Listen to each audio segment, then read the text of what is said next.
Hi மக்களே, இன்றைக்கி நாம் மீன் கழுவுறது தான் பார்க்க போகிறோம். மீன் எப்படி கழுவணும்னா, ஃபஸ்ட்டு வந்துட்டு இட்லிக்காக அரைச்சி வச்சுருக்கோம் அரிசி மாவு, அந்த மாவுலேருந்து கொஞ்சம் எடுத்து போட்டுக்கிறோம். அதுக்கப்புறம் நம்ம கொஞ்சம் கல்லுப்பு கொஞ்சம் ஆட் பண்ணிக்கிறோம்.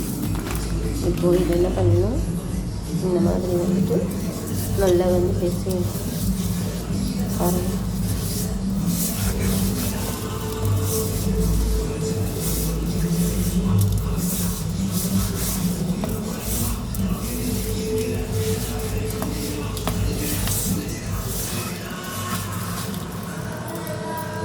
இந்த மாதிரி வந்துட்டு நம்ம நல்லா பேசிஞ்சு ஒரு 2 நிமிஷம் இப்படி நல்லா இந்த கல்லுப்பு இருக்கு இல்லையா, இப்படி போட்டு நல்லா உராயிடும்.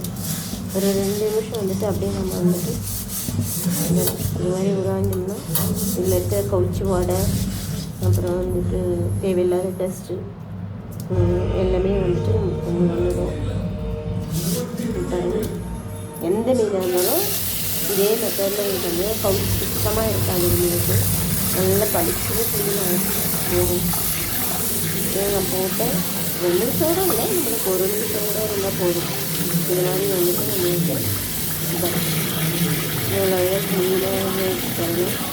இப்போ நம்ம இந்த மெத்தடில் வந்துட்டு நம்ம வந்துட்டு மீன் சொல்லணும்னா நம்மளுக்கு நல்ல சுத்தமாக நல்ல ஒரு ஆரோக்கியமான மீன் வந்துட்டு நம்மளுக்கு க்ளீனாக எந்த கவுச்சி வாடெல்லாம் எல்லாமே நல்லா இருக்கணும். ஒரு கழுவி நம்ம வந்து ஒரு பாத்திரத்தில் எடுத்து வச்சுக்கலாம்.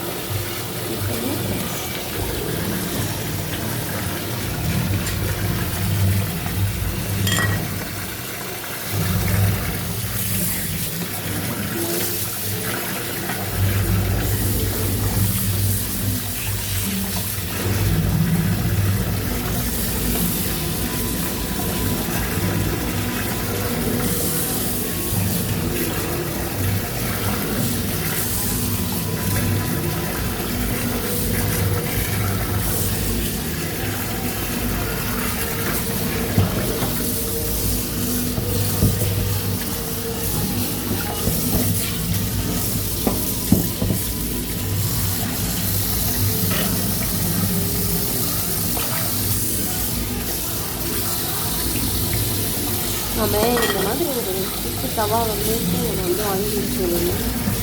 இது சமைக்கிறதுக்கு சரி, இந்த மாதிரிலாம் வந்துட்டு ஒரு மீன் கழுவு இதெல்லாம் வந்துட்டு ஒரு இதில் அழகாக இன்னைக்கு நான் தான் வந்துட்டு வச்சுக்கிறேன்.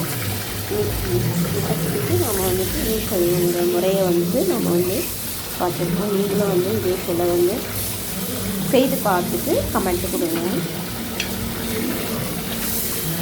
இந்த மாதிரி மீன் கழுவுங்கள நிறைய பேருக்கு வந்துட்டு மீன் கழுவுறது வந்துட்டு வேறு மாதிரி வந்து கழுவுவாங்க. அவங்கவுங்களுக்கு ஒரு மெத்தடில் கழுவுவாங்க. ஆனால் அதை விட இந்த மாதிரி பயன்படுத்தி பாருங்கள், உங்களுக்கு நல்ல பெஸ்ட்டு ரிசல்ட் கிடைக்கும். செய்துட்டு நீங்கள் கமெண்ட் பண்ணுங்கள். Thank you guys, thank you.